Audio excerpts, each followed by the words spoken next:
ಶ್ರೀ ಗುರು ರಾಘವೇಂದ್ರ ಸ್ವಾಮಿ ಜ್ಯೋತಿಷ್ಯ ಮಂತ್ರಾಲಯದಲ್ಲಿ ತಮ್ಮ ತಪೋಶಕ್ತಿಯಿಂದ ವಾಕ್ಯ ಸಿದ್ಧಿ ಮಂತ್ರಸಿದ್ಧಿ ಪಡೆದಿರುವ ಪಂಡಿತ್ ಶ್ರೀ ಅಪ್ಪಟಾಚಾರ್ಯರು ತಾಂತ್ರಿಕ ಜ್ಯೋತಿಷ್ಯರು. ಶ್ರೀ ಸಾಯಿಬಾಬಾ ಹಾಗೂ ರಾಘವೇಂದ್ರ ಸ್ವಾಮಿಯ ಆರಾಧಕರು. ನಿಮ್ಮ ಸಮಸ್ಯೆಗಳ ಪರಿಹಾರಕ್ಕೆ ಇಲ್ಲಿದೆ ದಿವ್ಯ ಮಾರ್ಗ. ಡಿವೋರ್ಸ್ ಪ್ರಾಬ್ಲಮ್, ಅನಾರೋಗ್ಯ, ಪ್ರೇಮ ವಿಚಾರ, ಸಂತಾನ, ಸಾಲಬಾಧೆ, ಕೋರ್ಟ್ ಕೇಸ್, ವ್ಯಾಪಾರ, ಮಾಟ ಮಂತ್ರ ತಡೆ, ಶತ್ರುಕಾಟ, ಕೌಟುಂಬಿಕ ಕಲಹ, ಇನ್ನೂ ನಿಮ್ಮ ನಿಗೂಢ ಗುಪ್ತ ಸಮಸ್ಯೆಗಳಿಗೆ ಶ್ರೀ ರಾಘವೇಂದ್ರ ಸ್ವಾಮಿಯ ಮೂಲ ಬೃಂದಾವನ ರಹಸ್ಯ ಬಲಿಷ್ಠ ಪೂಜಾ ಶಕ್ತಿಯಿಂದ ಕೆಲವೇ ದಿನಗಳಲ್ಲಿ ಶಾಶ್ವತ ಪರಿಹಾರ ಶತಸಿದ್ಧ. ವಿಶೇಷ ಸೂಚನೆ: ಅಲ್ಲಿ ಇಲ್ಲಿ ಕೇಳಿ ಎಲ್ಲೂ ಪರಿಹಾರವಾಗದ ನಿಮ್ಮ ಸರ್ವ ಸಮಸ್ಯೆಗಳಿಗೆ ಇಲ್ಲಿದೆ ದಿವ್ಯ ಮಾರ್ಗ. ನಂಬಿಕೆಟ್ಟವರಿಲ್ಲವೋ ಈ ರಾಯರ. ನೀವು ಬಯಸುವ ನೆಮ್ಮದಿಯ ಜೀವನಕ್ಕಾಗಿ ಒಮ್ಮೆ ಸಂಪರ್ಕಿಸಿ. ಶ್ರೀ ಗುರು ರಾಘವೇಂದ್ರ ಸ್ವಾಮಿ ಜ್ಯೋತಿಷ್ಯ, ಪಂಡಿತ್ ಶ್ರೀ ಅಪ್ಪಟಾಚಾರ್ಯರು. ಫೋನಿನ ಮೂಲಕ ಪರಿಹಾರ. ಮೊಬೈಲ್ ಸಂಖ್ಯೆ 9008111181. ಓಂ ಶ್ರೀ ಗುರು ರಾಘವೇಂದ್ರಾಯ ನಮಃ. ಎಲ್ರಿಗೂ ನಮಸ್ಕಾರ. ಶ್ರೀ ರಾಘವೇಂದ್ರ ಕಾರುಣ್ಯ ಚಾನಲ್ಗೆ ಸ್ವಾಗತ. ಫೆಬ್ರವರಿ 24ನೇ ತಾರೀಕು ರಾಯರ ಹುಟ್ಟಿದ ಹಬ್ಬ ಬಹಳ ಹತ್ತಿರದಲ್ಲಿದೆ. ರಾಯರ ಭಕ್ತರೆಲ್ಲರಿಗೂ ಕೂಡ ಬಹಳ ಒಂದು ವಿಶೇಷವಾದಂತಹ ದಿವಸ ಅವತ್ತು ಅಂತ ಹೇಳಿ ನಾನು ಭಾವಿಸ್ತೀನಿ. ಯಾಕೆ ಈಗ ರಾಯರ ಹುಟ್ಟಿದ ಹಬ್ಬದ ವಿಚಾರವಾಗಿ ನಾನು ಮಾತಾಡ್ತಾ ಇದ್ದೀನಿ ಅಂತಂದರೆ, ನೋಡಿ, ರಾಯರ ವರ್ಧಂತಿಗೆ ಸರಿಯಾಗಿ 11 ದಿವಸ ಕಂಪ್ಲೀಟ್ ಆಗೋ ಹಾಗೆ ಮಾಡುವಂತಹ ಒಂದು ರಾಯರ ಬಹಳ ಶಕ್ತಿಶಾಲಿಯಾದಂತಹ ಒಂದು ವ್ರತ ಇದೆ. ಜೊತೆಯಲ್ಲಿ 7 ದಿವಸಗಳ ಸಪ್ತಾಹ ಕೂಡ ನಾವು ವರ್ಧಂತಿಯ ಹಿಂದೆ ಆಚರಣೆ ಮಾಡ್ತೀವಿ.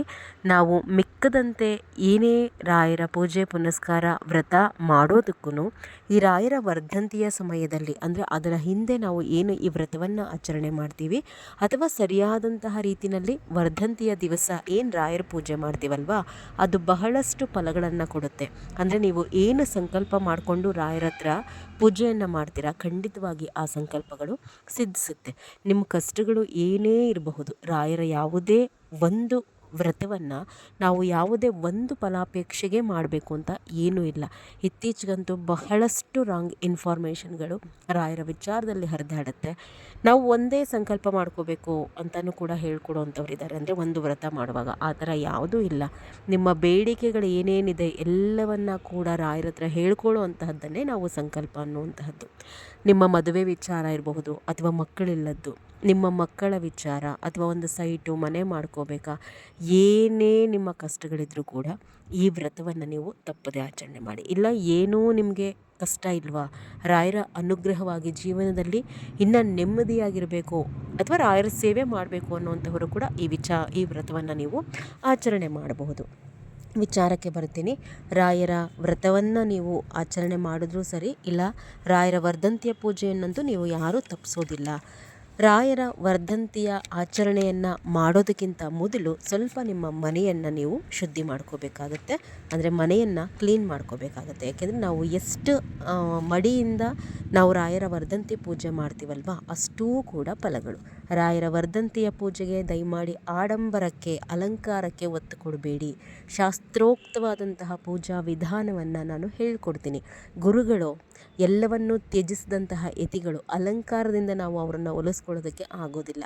ಅವರದ್ದೇ ಆದಂತಹ ಒಂದು ಪೂಜಾ ವಿಧಾನವನ್ನು ಅವರೇ ಹೇಳ್ಕೊಟ್ಟಿದ್ದಾರೆ. ಆ ಪೂಜಾ ವಿಧಾನದಲ್ಲೇ ನಾವು ಸಾಗೋಣ, ಬಹಳ ಒಳ್ಳೆಯದಾಗುತ್ತೆ.